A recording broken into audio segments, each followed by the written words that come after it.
আসসালামু আলাইকুম প্রিয় ভিউয়ার্স, আপনারা জানবেন আজকে অ্যালুমিনিয়াম চার্জারে আমরা কোন ডায়েটটি ব্যবহার করলে চার্জার টিকবে বছরকে বছর এবং কোনো রকম প্রকার ঝামেলা করবে না, অর্থাৎ পুড়ে যাবে না। ডিসি যে লাইনগুলো থাকে, যেগুলো ডায়েট বোর্ডে লাগানো থাকে, সেগুলোতে সমস্যা হবে না।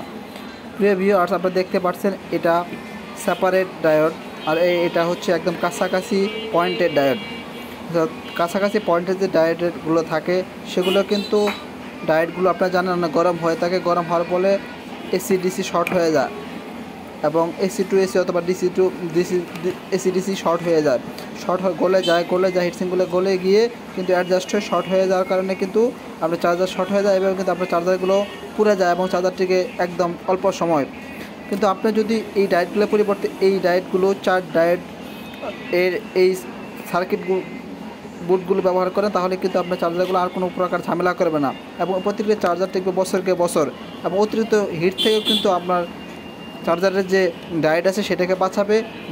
ডায়েট বাঁচার ফলে আপনার কিন্তু কয়েলটাও বেঁচে যাবে এবং ঘন ঘন যে সমস্যাগুলো হতো, অর্থাৎ ডিসি কর্ডের যে মাথাগুলো, অর্থাৎ ডিসি তারের যে মাথাগুলো ডায়েটে লাগানো, সেই মাথাগুলো পুড়ে যেত এবং চার্জার ঠিকমতো চার্জ উঠতো না, এই চার্জ উঠতো আবার উঠতো না, এই ধরনের সমস্যাগুলো হতো, যার কারণে কিন্তু আপনার অল্প সময় পেতে ফুল চার্জ হতো না। তাই বলবো এই চার্জারগুলোতে আপনার অ্যালুমিনিয়াম চার্জারগুলোতে অবশ্যই আপনারা ডায়োডের এই সার্কিটগুলো ব্যবহার করবেন, তাহলে কোনো প্রকার আর ঝামেলায় পড়তে হবে না। তাই নিত্য নতুন কাজ শিখতে এবং সব ধরনের তথ্য পেতে চ্যানেলটি সাবস্ক্রাইব করে পাশেই থাকুন। ধন্যবাদ সবাইকে। আসসালামু আলাইকুম ওয়া রাহমাতুল্লাহ।